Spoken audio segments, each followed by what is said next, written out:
Ay mga kalulu, naaalala mo pa ba yung Jampong? Na-miss mo na no? Panahon ng batang 90s pero mas nakilala na siya noong 2000. Siya pala si Tatay Raul, kauna-unahang nagtitinda ng Jampong dito sa Tondo. Ilang taong ka na pong nagtitinda ng jampong? Since 2002. Since 2002. Sinong hindi makakalimot sa Jampong? Ginawa natin tong panawid gutom at napakamura pa. Alam mo ba magkano to noon? 5 piso lang. Ito pa malupit, 5 piso pa rin hanggang ngayon. Magkano yung presyo ng jampong dati? 5 tsaka 10. Hindi naman siya nabago.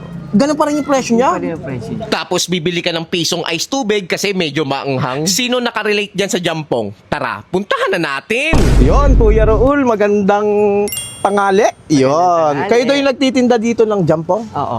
Kaya kita yung Jampong, Jampong. Di ba yung jampong is panahon pa ng 90s? 2002. 2002. Nag-start ako.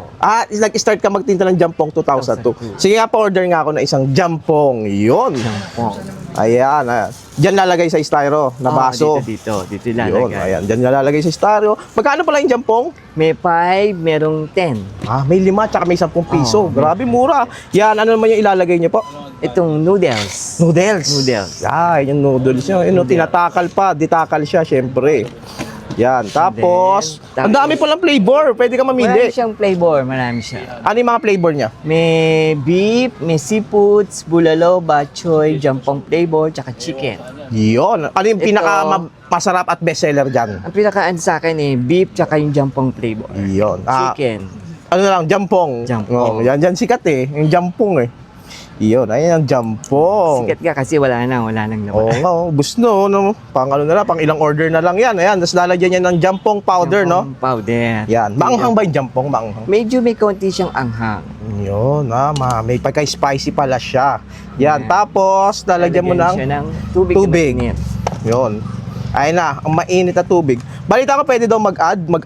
Pwede siyang mag-add, pero yung maanghang niya Ayun, is sarap. libre siya. Mm. Ang i-add lang yung bawang, additional ng piso.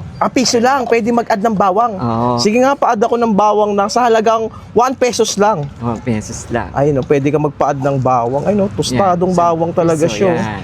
Yan. Tapos yung maanghang, free yun. libre lang. Libre siya. Grabe, ayun napakamura. 5 piso lang matitikman mo na yung jampong niya. Ayan na yung Yan. spicy powder. Grabe, yan. Okay na, luto na, hihintayin ko na lang, no? Ano mo lang siya ng instant. Instant na. Yon, tanong ko lang, tuwing ano oras po kayo dito nag-open tsaka nagsasara? Nag-open ako ng 6 ng umaga. Magsasarado ako ng 9 ng gabi. 9 ng gabi. Okay, saan po yung exact location nyo? Dito lang sa Pabia, malapit sa Bangkaso Court, tsaka Magat Salamat. Yon, sa may Tondo. Tundo. Ayun, ito yung jampong ng batang 90s. Yan. Yung panahon ko dati, Kuya Raul, ito yung kinakain ko no? Magkano yung presyo ng jampong dati? 5 tsaka 10. Hindi naman siya nabago. Ganun pa rin yung presyo niya? Pa rin ang presyo niya. Ilang taon na nakalipas simula ng 90s hanggang ngayon, ganun pa rin ang presyo niya, 5 piso. Ayun jampong. Yan, di mawawala yan. Sa mga nakakakilalang jampong, alam niyo yan. Tawid gutom, no? Pag wala kang budget. Yan, no? Pwede rin ulamin sa kanin, actually, no? Pwede. Yun, tikman natin yung jampong. Ayun. Yan. Para ka rin kumain ng Lucky Me, no? Masarap. Ang maganda dito, pwede ka mag-add ng bawang. Piso lang. So, Napakamura talaga. Yun, meron din kayo ice tubig dito, Kuya Rol. Yun, magkano yung ice Piso tubig? lang. Piso? Piso lang. Yun, bagay na bagay ito yung partner sa Jampong kasi alam naman yung Jampong maanghang, di ba? Meron din sila dito ice tubig, 1 pesos lang. Ayun, Yun, sa mga gustong tikman yung Jampong ni Kuya Rol, pwede kayo pumunta dito sa may, anong street to? sa may Pabia, Tondo, malapit sa Bangkaso Court, tsaka Magat Salamat. Yun, sa may Magat Salamat na siguradong mapapalulo ka sa sarap. Ano yung pangalan mo pag umaga? Ako sa umaga, si Paring Raul. O ito ng gabi, Paring Luena. Wow!